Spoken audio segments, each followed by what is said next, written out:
Hey everybody, it's Kenneth with Plain Talk. I hope that everyone is doing fine, staying healthy and staying safe. Yesterday, I took my last COVID vaccination, so I'm done with it. Happy that I'm done.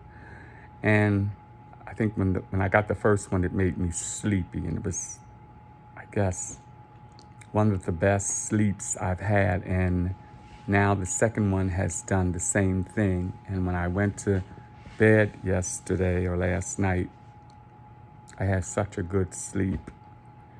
And now I'm feeling a little sleepy again, but I was contemplating on whether I should do this video before I take a nap or after. So I figured, let me do it now because, I was thinking about this when I woke up. I was laying in my bed and a lot of things came to my heart and my mind. A lot of things I asked God about, and some things I haven't gotten an answer. Some things people have tried to answer and they could not. I didn't think they could, because people will always try to analyze things that have stuck with me for years. I'm being a little transparent today.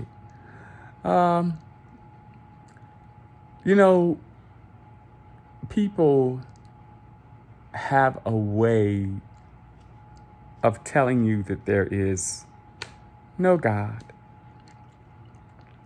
Come across Facebook many times where they have these firestorm conversations about God. And people are saying what they have to say. They don't believe there's a God. People are called Bible thumpers, whatever that means. I never pulled up the definition for a Bible thumper, but I can imagine what it means. And all the other things that people do. And I never had the opportunity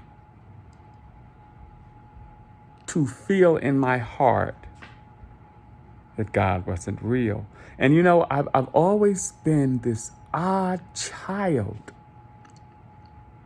this really strange child when I was very young, this just strange child. I would say all kind of things to my grandmother that I would go through. I would see all kind of things. And so I never had this opportunity to say God wasn't real, because I read the Bible at some point when I was very young. But my relationship with God goes beyond the Bible. I began to have a relationship with God before I read one chapter of the Bible. In fact, my grandmother was the one that told me, you need to know the Word of God. And she was right. But things began to happen to me. I think my happiest moments in life, because some friends and I were talking about the memories of childhood and the things that have made us who we are. And my happiest moments in childhood was living with my grandmother when I was very young. And I got to be transparent. Some of the rest of my life was not happy at all. I was strange. I lived in a household where I thought my dad was really strange. And I love my father, but my father was really, really forceful. And I got to be truthful about it. I wasn't comfortable with him. I just wasn't. And, who could you tell? Who could you really tell how you felt? I don't think my dad was the kind of person, or my parents were the kind of person that really wanted to sit down and find out how you really felt. It's not that they weren't trying to be good parents, but something was missing here. And it was missing for me. I was a very strange child, so I didn't have a lot of friends. There were things I was going through personally that I could not tell anyone. Things that were taboo, things that you couldn't talk about. So I had to weather some of the storm by myself. And even doing this is not all the way comfortable for me, but maybe someone out there could get something from it. But in knowing God and who He was, that's where I didn't have an opportunity to say that there was no God. And I just wanted to say some of the things. I'm not going to get into all of them, but some of the things that have solidified my faith. Faith is the subject of things hoped for and the evidence of things not seen. You hear that verse. So it's like, okay, you don't see things, but you still believe. God, I'm sick and I have pain and I'm going to you and I'm asking you to heal me. And you might ask God to heal you, but you still feel the pain. But that doesn't mean that God hasn't healed you. That just means you wait. You can't depend on the pain. But you got to depend on God's word. God, I want you to save me. I want you to come into my heart, come into my life and change me. You don't have to see lights or a thunderbolt coming out of the sky to know that God has changed you. But your faith is what does the work. For by grace are we saved through faith. It's a gift of God. I've seen people jump around when they accepted the Lord. I've seen them bounce around and run. And I've seen people just calmly ask God to come into their heart, go back to their seats, and they were just as saved as jumpers. I've seen people jump around when somebody has prayed for them to be healed, and they got right back up with the same sicknesses. And I've seen people just thank God for healing them, and God miraculously touched their body. So it's not about action all the time. It's not about running around and making a big noise. It's about believing God. But there was something a little different. And sometimes I wonder. My journey was a little bit different. And it started as a child.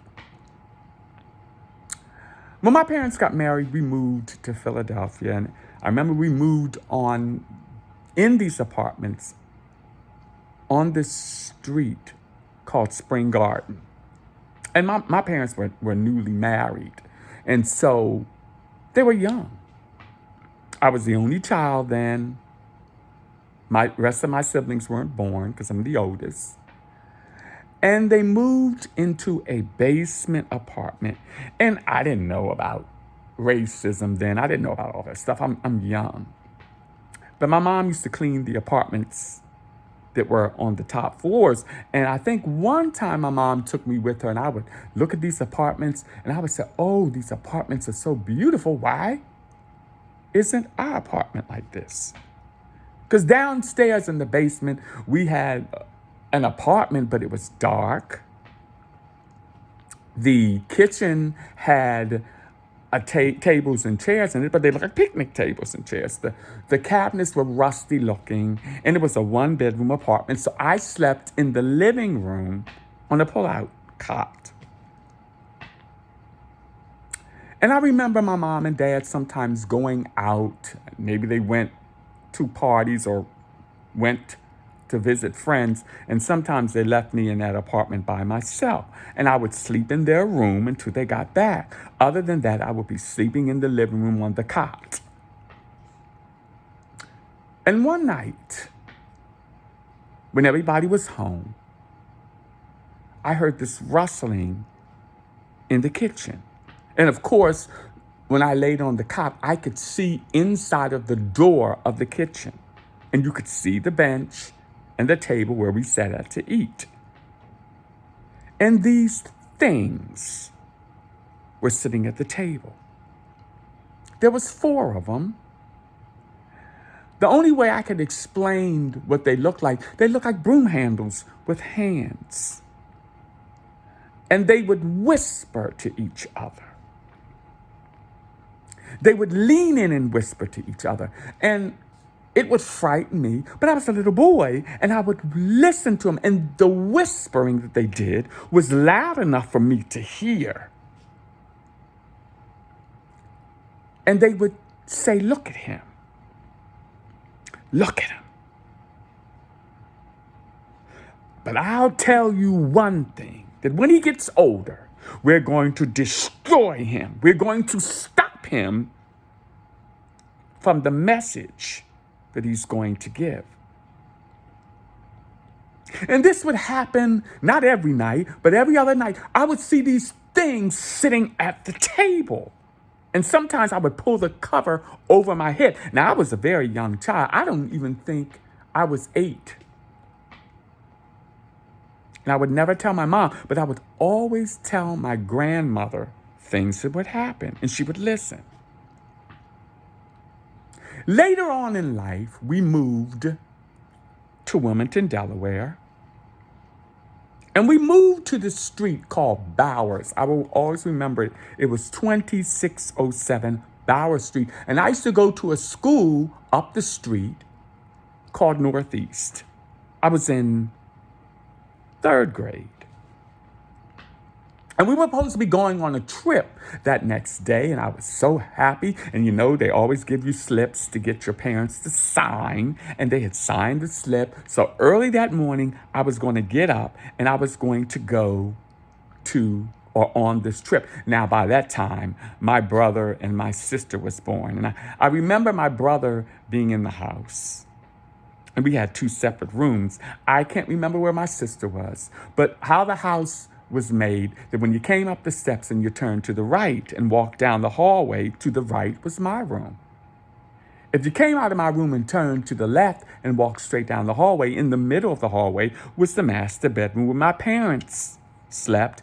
And straight in front, if you got into the hallway and walked straight without turning, was my brother's room. And I remember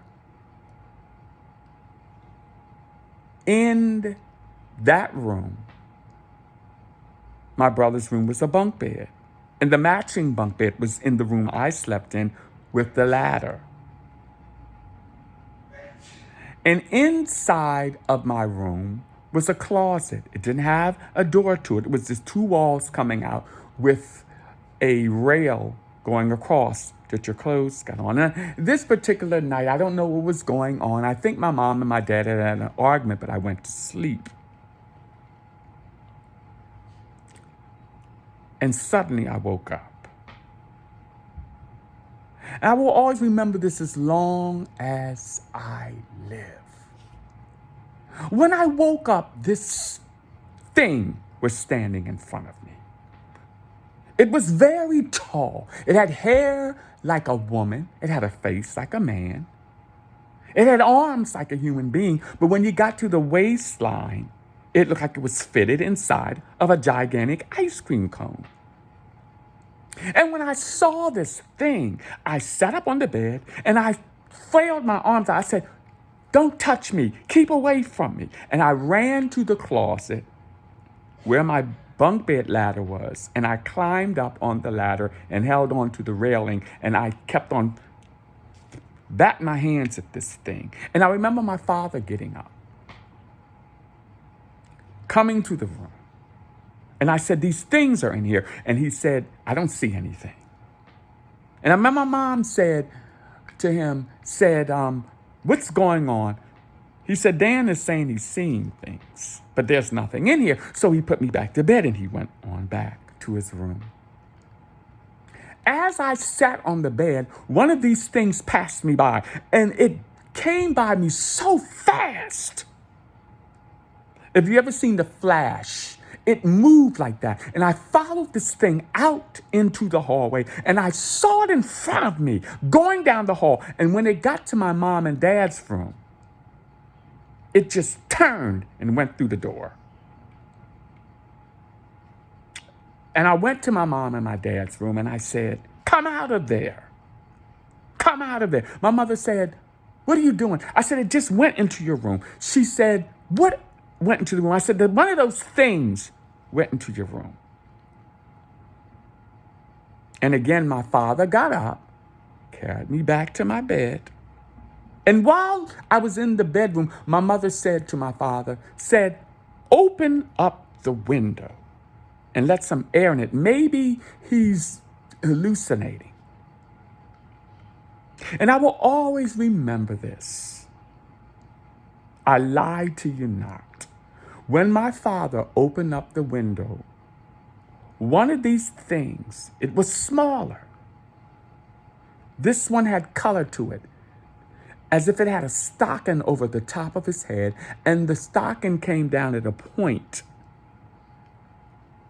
And it had a long nose, a long chin. And it had two legs that looked like they were fitted inside of ice cream cones. And it came behind my father, and it hit him. And my father's arm jumped up. And I said, "He hit you. He hit you." My father felt it, but he didn't see it. So he went back to his room.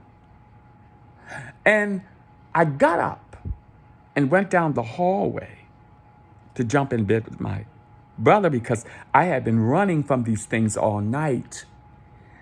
And I always tell people, when I got into bed with him, I felt something just coming and coming closer and closer. But I was a little boy and had run so much, I didn't want to run. I just closed my eyes, and I felt this pain in my stomach. And as a little child, I was thinking, they're jumping on me. They're jumping on me with those ice cream cone legs. They're stabbing me. And the next morning when I woke up, I was sick. I didn't get a chance to go on that trip. And I told my grandmother, because nobody would believe me. Now, my mom remembers it to this day, but I told my grandmother what I had seen. And she said, "They sound like demon spirits." Why God allowed me to see that, I don't know to this day. I've been in rooms when we left at home, my brother and I. One night, just in the room, going to bed, we shared a room. And I saw the angels fly into my room and sit up on the window and sang, and the singing was so beautiful. And I thought I was the only one that could hear it. But the next morning when I got up to go to school, I said to my brother, I said, "Jimmy, I didn't get any sleep last night." And he said, "I know those angels sang all night long." I would tell people things, so I had no opportunity not to know that there's a God. I was with my friends in Atlantic City. They can vouch for this. It was my friend Mark, Michael, and Leroy. We were coming down the boardwalk. We just went to Atlantic City to walk on the boardwalk. And we were headed back to the car, and I wanted some ice cream. None of them wanted ice cream. So to the left of the boardwalk were these chairs that you could sit down, and to the far right was the ice cream store. And they decided to go and sit in the chairs while I went to get ice cream. And unbeknownst to me, when I got the ice cream, these girls were coming up the boardwalk, and they spotted me, and they started saying things about me. They didn't know that Mark and them were with me because they were on the other side. And by the time I got my ice cream, when I came into the middle where everybody was, they were arguing with these girls. I mean, the argument was very severe. about saying things about people and not knowing who hears you. And I walked up on it because I was like, what is going on here? They were talking about you. And old Michael, he was really giving them what for. And all of a sudden, the birds stopped singing. The people on the boardwalk froze. Everybody around us froze. The girls froze. And I sat there and I said, what is going on inside of my heart? I said, what is happening?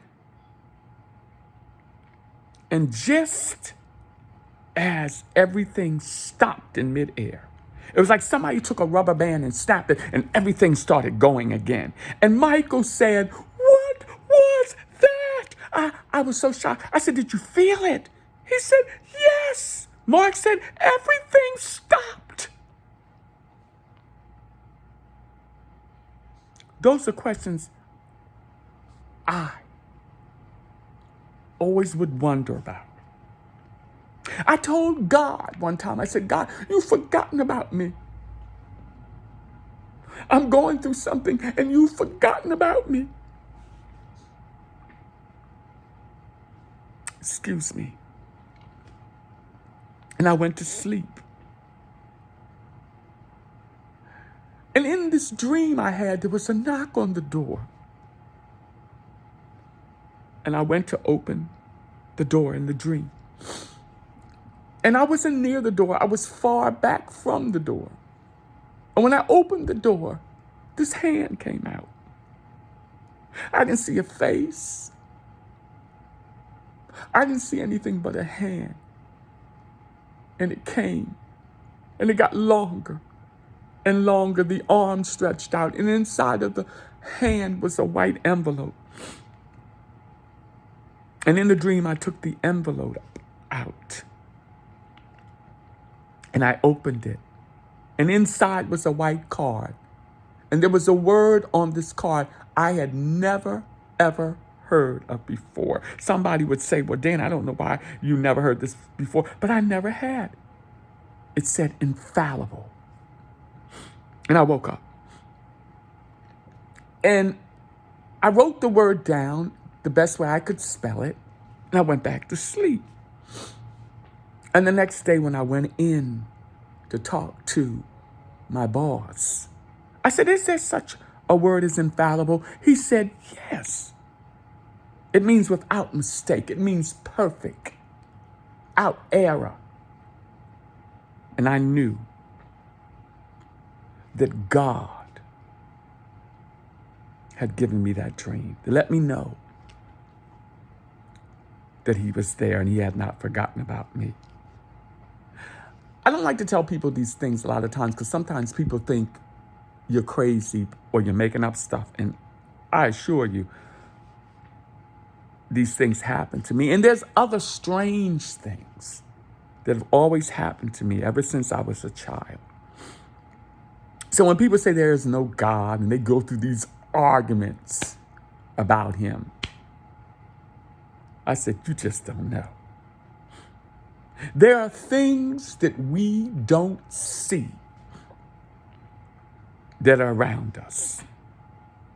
There's a real devil, but there's a real God. There's a real God.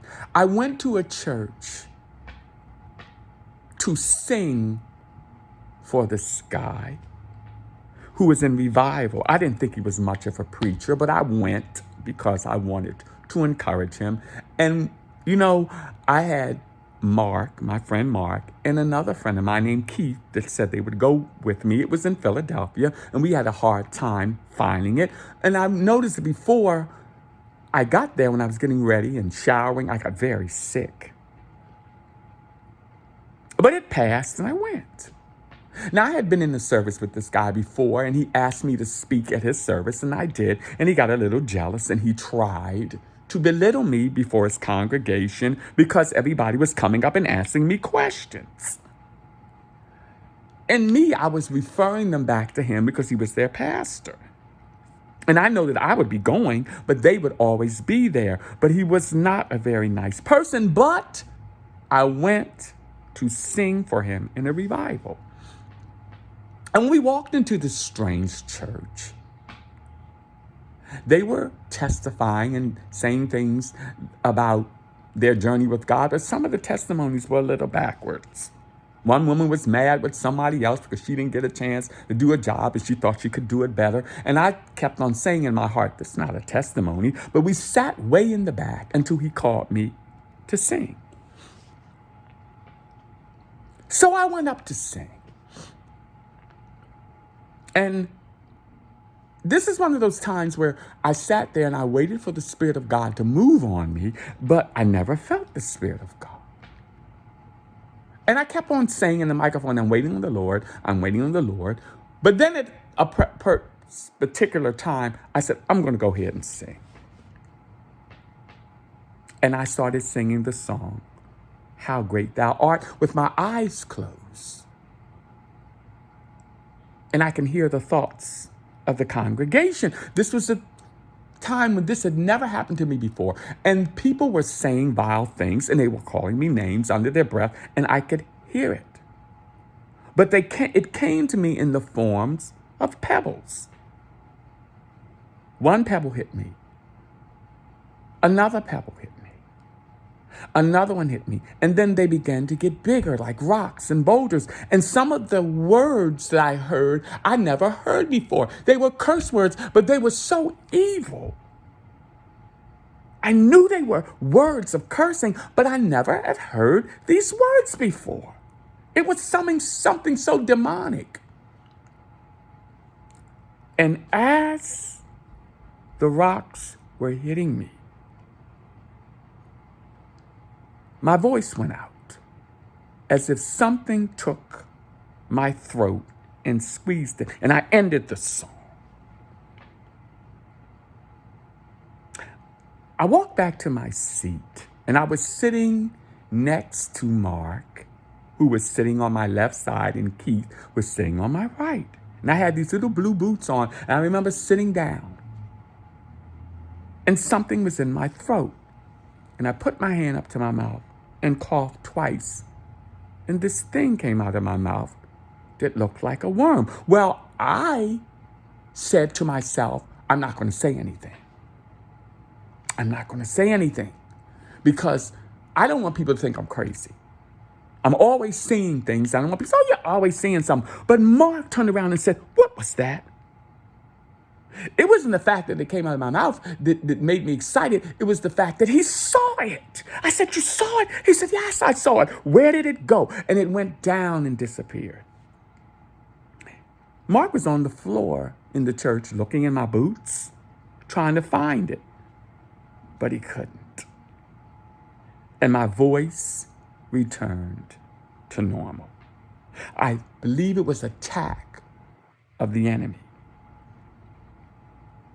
Another time I was in church and a friend of mine brought the scripture to light that says, it's like fire shut up in my bones. Her name was Ruby, and she was in front of me in a chair, and she turned to the side, and the Spirit got a hold of her, and she shouted the words, hallelujah, and outside of her mouth came sparks of fire.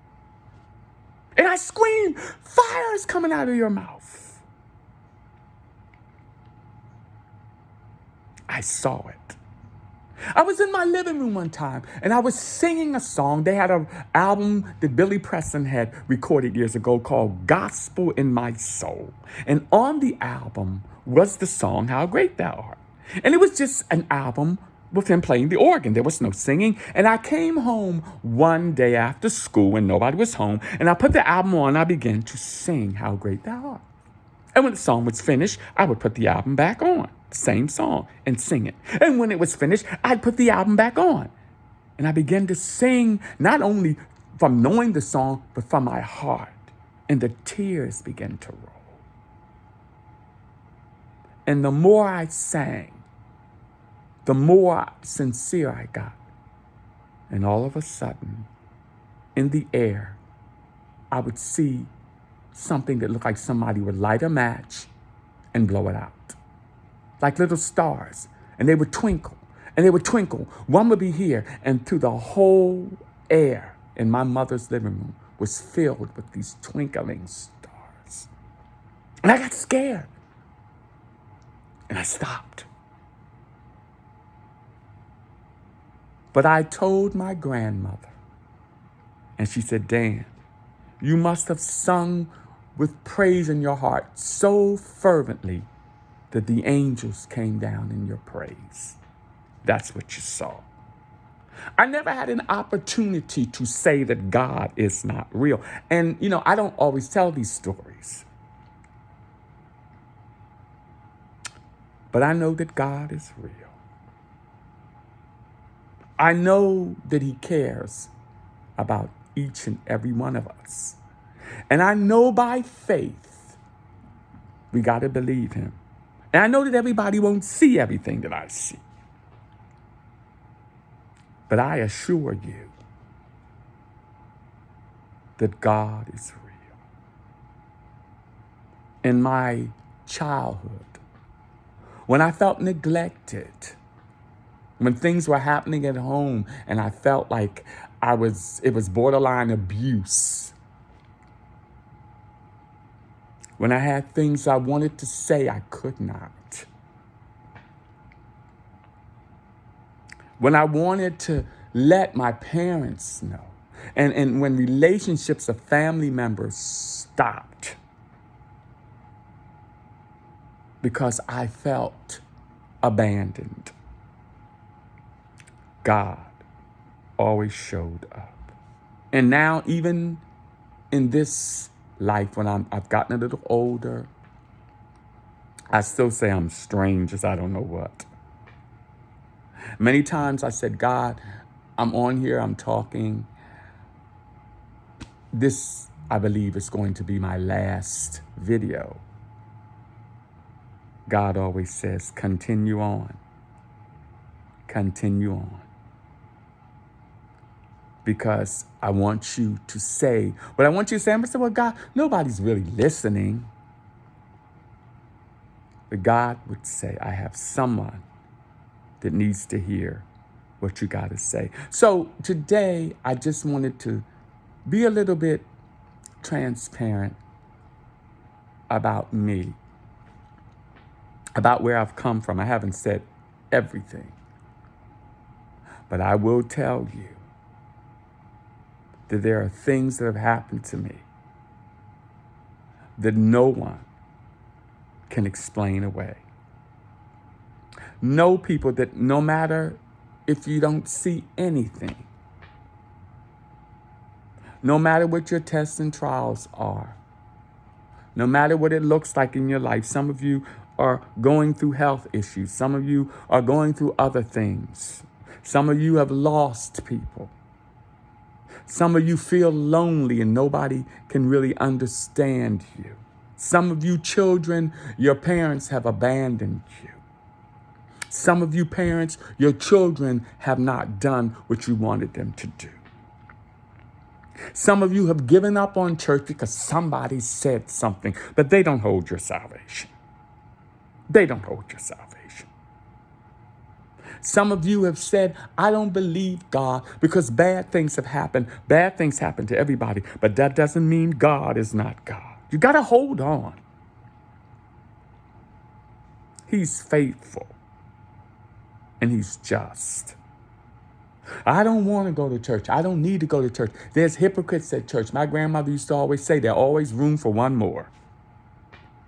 Come on in. That's where hypocrites need to be. That's where liars need to be. That's what gamblers need to be. That's where people need to be. So God can get a hold of you. People never say there's hypocrites at the club. I'm not going. There's hypocrites at the bar. I'm not going. There's hypocrites at the ball game. I'm not going. But when it comes to church, there's hypocrites. When it comes to the things of God, there's hypocrites. Of course there is. But you're not running this race for nobody else. You're running it for you. Because when death comes, you're going to go by yourself. You're going to go all by yourself. Nobody doesn't care about me. God cares about you, and I do. Nobody doesn't know me. I could say that a lot of people, they think they know me, but they don't really know me. They haven't even gotten a chance to know me. They think they know who I am. They think they know what I am. They think they know so much about you from looking at you, but you don't know the story.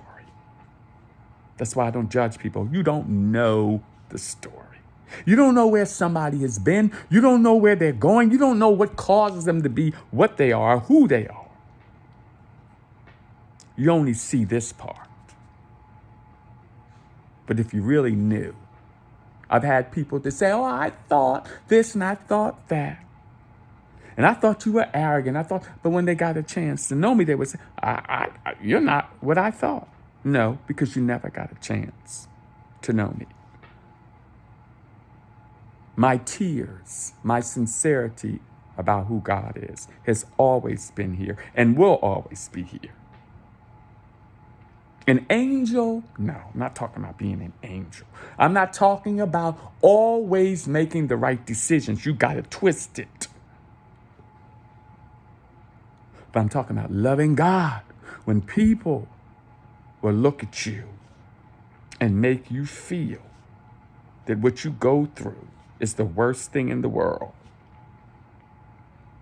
Who you are is the worst thing in the world. The battles you fight is the worst thing in the world.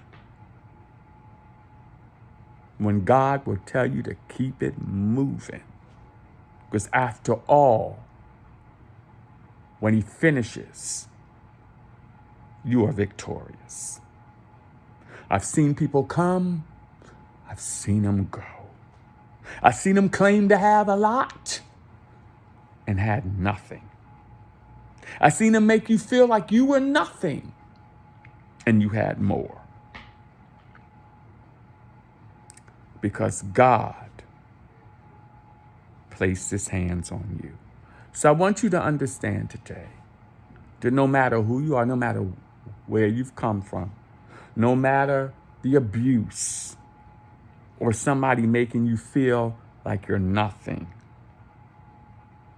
always keep in mind that he's infallible and that he knows everything about you and he loves you and he can bring you the solution that you need. I hope that helps someone. It may not have been as fiery as the other things I may have said, but I just want people to get the point. No one is better than anyone else. God is creator of all, and he knows you inside out when people don't. God knows every single thing about you. Always remember Jesus. Always keep him on your mind. See ya. Have a good weekend.